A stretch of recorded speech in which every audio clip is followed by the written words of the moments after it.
So this is my part of my day 12 video. I have a total of less than 2 minutes of actual video from day 12.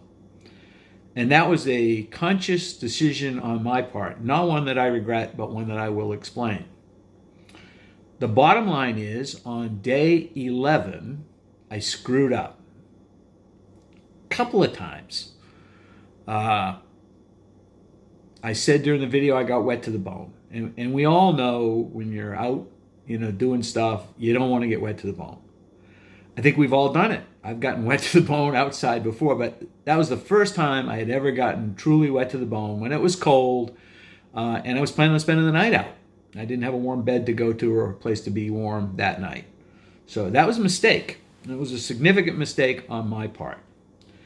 I made a second mistake. I had already offloaded the upper base layer from my pack. In the ever-present effort to reduce your base weight, I had long johns. I had wool long johns in my pack that were dry, but I had nothing as far as a base layer for my upper body that was dry. So I had the wet base layer I was wearing and my wet hiking shirt.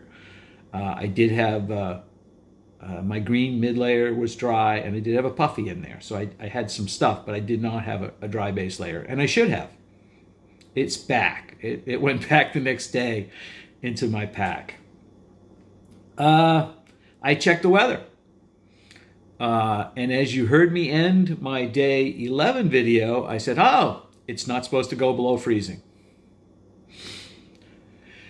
So it did. It rained until about 2:30 in the morning, and it's very hard, obviously, to dry anything when it's raining outside. It's just 100% humidity, things don't dry. I woke up at 2:30 in the morning, and it had stopped raining, and I was doing the best. I prepped stuff the best I could to dry. A little while later, I realized the temperature was going down, and so as I said, I hadn't filtered my water, so I was up at like 3:30 in the morning getting my water filtered before everything froze. I had to bring that water into my sleeping bag, quilt in my case. Had to bring in, protect my filter from freezing. I brought in my battery banks, my phone. There's things you have to do when it's going to go below freezing that you don't do otherwise. So that changed in the middle of the night. Of course, when I got in my sleeping bag, everything was wet. So I'll share a little trick that I've done in the past. If you've ever pulled a warm hand on a cold day out of a glove or a mitten and it kind of steams. So once it stopped raining and it got cold, several times during the night, I was plenty warm. I had enough layers and I was warm. I put my puffy on, but it got damp. My sleeping bag was getting wet. One phenomenon that happens when you're sleeping and it's wet is your clothes dry. The moisture goes from your body outward. The warmth of your body will dry your clothes, your base layer. My hiking pants dried, my base layer shirt dried, but all that moisture went outward to the outer layers I was wearing. First to my warm layer, and then to my puffy, and then to my sleeping bag.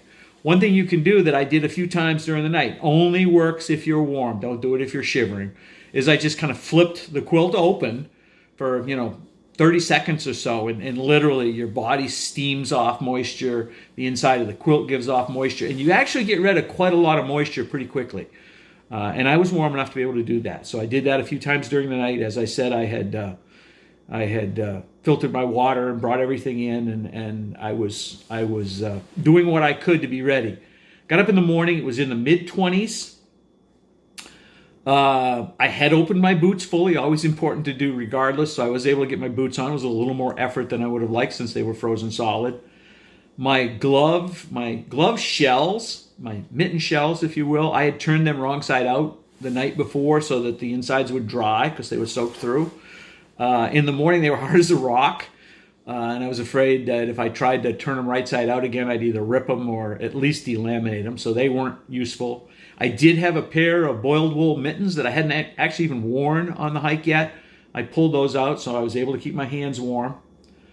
And then I went to this is a little bit of a view of how my head works. This may not be suitable for all audiences or perhaps for any, but I've had enough survival training and I've had enough things like that where I know in those classes you learn some skills. Yes, I've built an igloo and slept in it. I've built a snow cave and slept in it and things like that. But there's usually some lessons as well. And they give examples, almost none of which end on totally happy endings, or they wouldn't be the examples.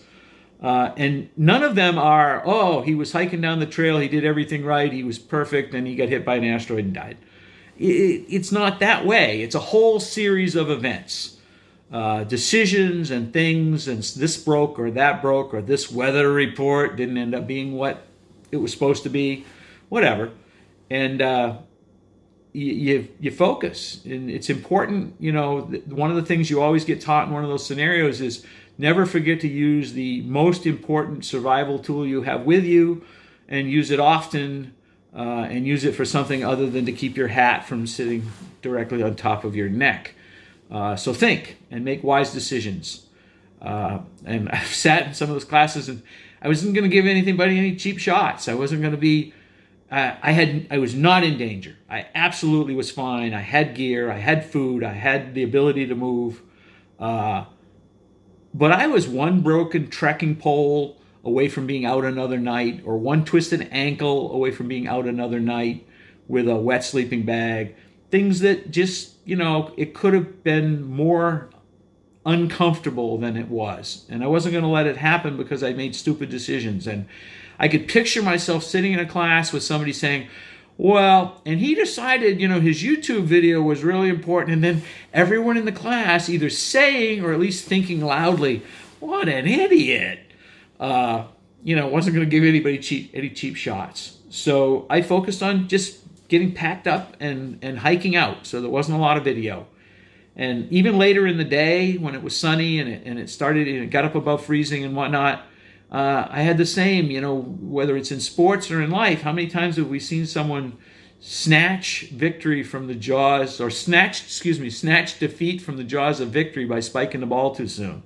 And I wasn't going to do that. So I just kept focused on getting back, getting off trail, getting my stuff dried out again. So if for the few of you that choose to watch this whole confessional, thank you. Now the less than 2 minutes of video that I actually have from day 12. Thanks. Top of my first big climb of the day. Temps in the 20s. Wind's howling. Sun's out though. Figured I'd share the view. There is a campsite up top here. I'll label it. That's headed north in that direction. That's I'll swing around here. That's headed south. That's where I came from, up the hill. And then right over here, there's looks like an okay campsite. Haven't videoed much today. Won't be doing much today. I'll explain why later. Have a good day. Headed north. Good afternoon. Has not rained today. I've gotten down in altitude. I don't know where I am now. Probably under 3,000. You can see this up above us, and this is about like 80-degree down angle right here. I mean, it's almost vertical right from where I am right now down. I mean, the trails tend to cut across the side of hillsides. I mean, this is going down in this direction. This is northbound, but not steep. But the slope on that side is steep, and the slope on this side is even steeper. And that's what a lot of the trail is like. You get a few steep climb sections, but a lot of times you're just going, you know, obviously it gets a little bit steep, like stair type steep, but not this type steep. Say, good day. Temps were cold. The wind was roaring up high. Down here I'm protected from the wind, and the temperatures have gone up.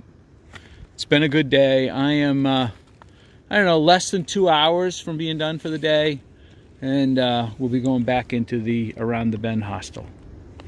Hope all is well. Have a great day.